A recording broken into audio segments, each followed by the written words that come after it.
लोकसभा चुनाव की तैयारियों के बीच पीएम चेहरा एक बड़ा सवाल है। ऐसे में पीएम मोदी और कांग्रेस नेता राहुल गांधी में कौन होगा पीएम पद का direct choice? Poll of polls में जानिए। नमस्कार, आप देख रहे हैं नेक्स्ट 9 न्यूज, मैं तुषार आपके साथ। 2024 लोकसभा इलेक्शन की तैयारियों के बीच देश में समय से पूर्व चुनाव को लेकर भी चर्चा तेज है। इसी सोच के साथ अभी से सभी पार्टियां अपनी अपनी चुनावी रणनीति बनाने में जुट चुकी हैं। दो बड़े गठबंधन में जैसे कि एनडीए और इंडिया में, अगर एनडीए की बात की जाए तो वहां पर पीएम फेस तय है। वहीं 2024 के लिए एक साथ आए विपक्ष की इंडिया अलायंस के पीएम चेहरे को लेकर सस्पेंस जारी है। ऐसे में अगर विपक्ष की सबसे बड़ी पार्टी कांग्रेस के राहुल गांधी और पीएम मोदी में किसी एक को डायरेक्ट पीएम चुनने के लिए कहा जाए तो आप किसे पसंद करेंगे? इस सवाल पर पोल ऑफ पोल्स ने बीते 2 सर्वे के आकलन किए और इनमें जो रिजल्ट निकल कर आया वो आपके सामने हम रखते हैं। पोल ऑफ पोल्स में 2 सर्वे में एक पैन इंडिया सी वोटर सर्वे है जिसके नतीजे मई के आखिरी में जारी किए गए थे, जबकि दूसरा इंडिया टीवी का सर्वे है जिसके नतीजे अगस्त में जारी हुए हैं।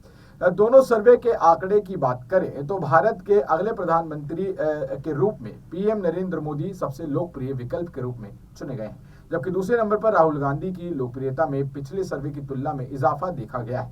जाने पीएम चेहरे के सवालों पर क्या कहा है जनता ने। जी हाँ, आपको बता दें कि मोदी और राहुल के बीच डायरेक्ट कॉन्टेस्ट में कौन आगे रहा है। तो आपको बता दें कि पीएम इंडिया सी वोटर्स का ये सर्वे जो किया गया है उसमें देश में मोदी सरकार के 9 साल पूरे होने के बाद किया गया है, जिसमें पीएम की लोकप्रियता से लेकर अगले प्रधानमंत्री बनने तक को लेकर सवाल किए गए हैं। सर्वे में लोगों से सवाल किया गया कि अगर सीधे नरेंद्र मोदी और राहुल गांधी के बीच अगला पीएम चुनना हो तो किसे चुनेंगे।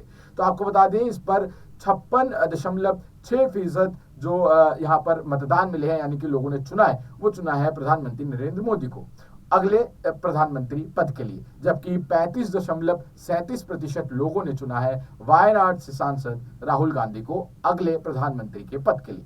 हालांकि इस सर्वे के मुताबिक पीएम मोदी की लोकप्रियता में पहले से कुछ कमी आई है, जबकि पूर्व कांग्रेस प्रमुख के यानी कि राहुल गांधी में यहाँ पर उनकी पसंद में इजाफा दिखाई दिया है। पीएम की पॉपुलैरिटी साल 2020 में 65.36% आंकी गई थी, जबकि इस साल यह करीब 10% तक फिसल कर 56% तक आ गई है। वहीं 2020 में राहुल गांधी को केवल 23% लोगों ने पीएम मोदी के खिलाफ डायरेक्ट कॉन्टेक्स्ट में चुना था। आपको बता दें कि प्रधानमंत्री बनने के लिए सबसे उपयुक्त कौन है, ये सवाल जब जनता से किया गया तब क्या सवाल मिले। पिछले महीने की India TV mood off the nation सर्वे में भी पीएम मोदी को प्रधानमंत्री बनने के लिए सबसे उपयुक्त माना गया है। सर्वे में कम से कम 52% लोगों ने यह माना है कि यहाँ पर जो प्रधानमंत्री नरेंद्र मोदी हैं वो ही अगले प्रधानमंत्री हों, जबकि कांग्रेस सांसद राहुल गांधी को इस लिस्ट में दूसरे सबसे उपयुक्त पीएम के तौर पर देखा गया है।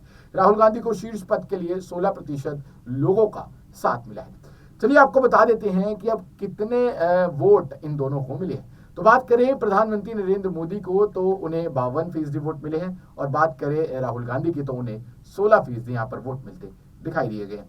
अब दर्शकों, इससे साफ होता है कि जिस तरीके से यहाँ पर प्रधानमंत्री नरेंद्र मोदी की लोकप्रियता में हमें 10% का जो गिरावट देखने को मिली है पिछले साल से इस साल में, यानी कि 2020 से लेकर अब तक में, और यहाँ पर जिस तरीके से राहुल गांधी के जो लोग पसंद करने लगे हैं उनके वोटों में जिस तरीके से उनकी परसेंटेज में जिस तरीके का इजाफा देखने को मिला है, ये कहीं ना कहीं ये दिखाता है कि लोगों की पसंद जो है वो धीरे धीरे अब शिफ्ट होती जा रही है, यानी कि प्रधानमंत्री नरेंद्र मोदी से राहुल गांधी की तरफ आती जा रही है। और क्या ये राहुल गांधी की भारत जोड़ो का असर है? जी हाँ, बिल्कुल ये उसका असर है। और क्या जिस तरीके से राहुल गांधी ने इस समय अपने आप को जमीनी स्तर पर उतार दिया है, जनता के हवाले कर दिया है, क्या ये उसका असर है? जी हाँ, ये बिल्कुल उसी का असर है। अब दर्शकों, आप इस बारे में क्या सोचते हैं? आपकी क्या राय है? नीचे कमेंट सेक्शन में जरूर बताएं और देखते रहें नेक्स्ट 9 न्यूज। धन्यवाद।